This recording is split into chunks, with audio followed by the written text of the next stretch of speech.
არის ემოციები, რომლებმაც ადამიანს მთელი ცხოვრება მიყვება, წუთები, რომლებიც არ იშლება მეხსიერებიდან და წლების შედეგად ისეთივე ცოცხლად გვახსენდება. სწორედ ასეთ ისტორიებს უსმენთ ჩვენს რუბრიკაში დაუვიწყარი ემოცია. ნამდვილად ასე არის და ჩვენი კოლეგა ეკა სესიკაშვილი საქართველოში არ იმყოფება ახლა, თუმცა მან რა თქმა უნდა მოამზადა სიუჟეტი და რუბრიკის დრო არის ახლა, რომელიც სწორედ ემოციებს ეძღვნება და არის ძალიან ემოციური ეს სიუჟეტი, ეს ეპიზოდი. ეკას მუსიკოს ზვიად ბოლქვაძესთან საკმაოდ გულწრფელი საუბარი ჰქონდა, როგორც ვიცი, ამ ინტერვიუში ის ისეთ დეტალებზე საუბრობს, რომლებიც აქამდე ბევრისთვის უცნობი იყო. მოდით ნახოთ, როგორია ზვიად ბოლქვაძის დაუვიწყარი ემოცია. საკმაოდ რთული იყო ამ გადაწყვეტილების მიღება, რომ თავი მიუძღვენი მუსიკას და გავაგრძელე ეს გზა. რამ გადაგაწყვეტინათ? აი, სწორედ საკუთარ თავში ჩაღრმავებამ და მივხვდი იმას, რომ უბრალოდ ამის გარეშე არასწორი იქნებოდა ჩემი სიცოცხლე. მახსენდება, როდესაც გავბედე და პირველად ჩემს მაესტროსთან ბატონ შალომოსიძესთან მივიტანე ჩემი საგუნდო ნაწარმოები. იყო ძალიან დიდი ემოცია ჩემთვის, იმიტომ რომ მისი აზრი ამ ქვეყნად ჩემთვის ყველაზე მნიშვნელოვანია დღესაც. და არ ვიცოდი რას მეტყოდა, არ ვიცოდი როგორ მიიღებდა. რა თქმა უნდა, მომცა ამის უფლება, რომ უკვე სტუდენტობისას შემესრულებინა ჩემი ნაწარმოები. და ეს ემოცია იყო რაღაც უკიდაგანოდ შთამბეჭდავი. მახსოვს, რომ აი კულმინაციის დროს ლამის გული ამომივარდა. იყო ასეთი. კი, მადლობა რომ გამახსენეთ. ემოციების კონტროლი საკმაოდ რთული ამოცანა. ხშირ შემთხვევაში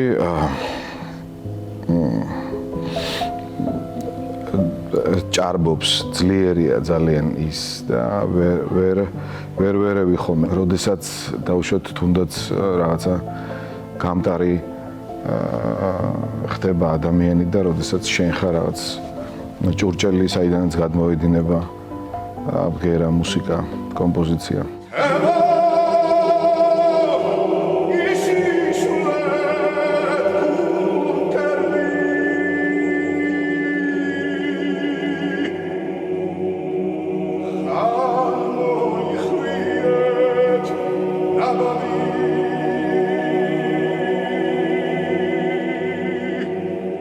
ამ ემოციების გადმოცემა შეუძლებელია. გიტირიათ შესრულების დროს? რა თქმა უნდა. მოსმენის დროსაც და შესრულების დროს საერთოდ. გული გიჩქარდება და ფიზიკურად ცუდად ხდები და ასე შემდეგ. არის ეგეთი მომენტებიც.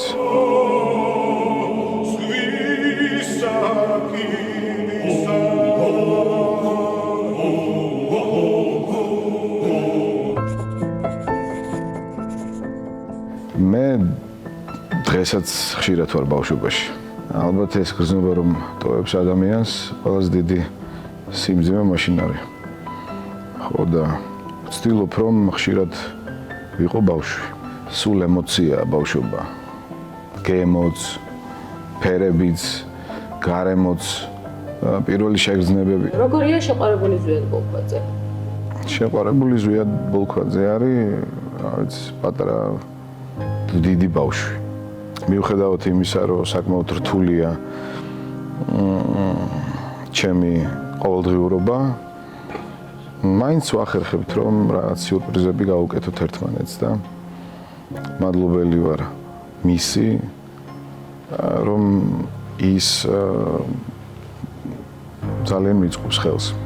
არაფერს აზრი არ აქვს სიყვარულის გარეშე, იმიტომ რომ ჩვენ აი ამ ენერგიას, ამ ძალიან დიდ ენერგიას ვტოვებთ დედამიწაზე, რომელიც ადამიანებს აერთიანებს, სამყაროს ალამაზებს, აძლიერებს, ვტოვებთ ისეთ სულიერ საზრდოს, რომელიც კვებავს სამყაროს და ებრძვის ბოროტებას. ასე რომ სიყვარულია ერთადერთი, რომელიც აძლევს აზრს სიცოცხლეს. ძალიან პატარა იყო, როდესაც განაცხადა, რომ მეც მინდა მუსიკალური სკოლაო. და აბსოლუტურად დამოუკიდებლად გაიარა ეს გზა. უკვე ემზადება კონსერვატორიისთვის წელს. ასე რომ მას აქვს თავისი ხედვა. ჩვენ ვიზიარებთ ერთმანეთის აზრს, მე ძალიან მაინტერესებს მისი აზრი და მას რა თქმა უნდა, მადლობა ღმერთს, მოგწონს მუსიცირებაც ერთად, აბსოლუტურად მისაღებია ჩემთვის მისი ხედვა და ძალიან ბედნიერი ვარ, რომ შემიძლია მასთან მუსიკაზე საუბარი. მოდი გადავქანდეთ ბავშვობაში, ვითამაშოთ ახლობანა. თორემ ეს დიდობა გამიჭირდა, თავს რომ დამატეხა კარბორბა. დედა როგორც ყველა შვილისთვის ჩემთვის განსაკუთრებულია, რა თქმა უნდა. იმიტომ რომ ის ყოველთვის უდიდეს ძალას მაძლევდა და მაძლევს ისე რომ საერთოდ შეიძლება არ თქვას, მაგრამ გრძნობ. დედის არსებობა რა გითხრათ, ჩემი ძალიან დიდი ის რომ ჩემთვის დედა არის ძალიან ძვირფასი და რეალურად იმიტომ კი არა რომ ეხლა ეს უნდა ვთქვა, რეალურად იმიტომ რომ ის არის გამორჩეული ადამიანი ჩემთვის თავისი თვისებებით. ესე იგი მე მომწონს მისი ადამიანური მიდგომები, შეხედულებები, ხარისხი, თვისება, თავმდაბლობა. ის არის ძალიან თავმდაბალი ადამიანი, მოკრძალებული ადამიანი, რომელმაც თავისი სიცოცხლე მიუძღვნა მეუღლეს და შვილებს. რასეთ თქაკედა? რომ მიყვარს ყველაზე მეტად. ზოგადად შვილის და მშობლის ურთიერთობა არის მარადიული. და ჩვენ სულ ერთად ვართ. მეც ჩემ შვილთან ერთად ვიქნები ყოველთვის. სადაც არ უნდა ვიყო. აქ ამ წუთის სოფელშიც რომ არ ვიყო, ისედაც მასთან ვიქნები ყოველთვის. ამიტომ ჩვენ ერთი დიდი მთლიანობა ვართ. თუ ერთი მელოდიით უნდა გადმოსცეთ საკუთარი ცხოვრება, როგორი იქნებოდა ის და რომელი იქნებოდა? სევდიანი იქნებოდა აუცილებლად. თუმცა ამ სევდაში ძალიან დიდი სინათლე მინდა რომ იყოს.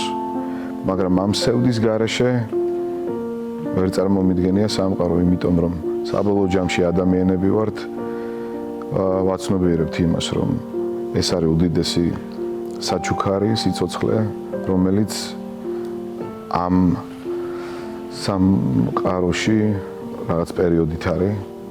მე გადავინაცვლებთ სხვა სამყაროში. აი გაჟორჟოლებას უნდა იწევდეს სულში ეს მუსიკა.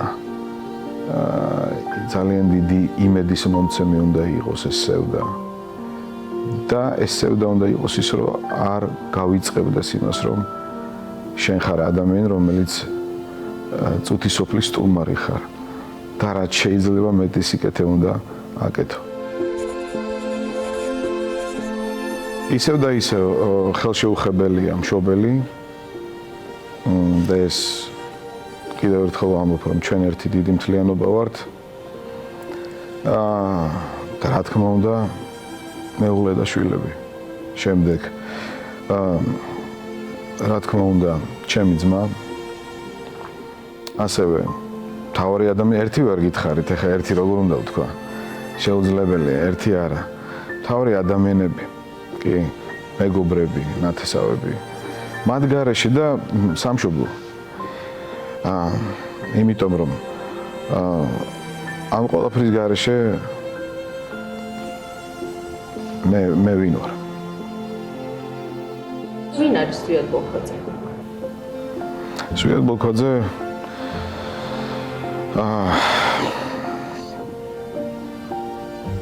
არ ვიცი. ერთი ხუჭუჭა ბიჭი იყო რა. ახლა ისე ხუჭუჭა ბიჭია.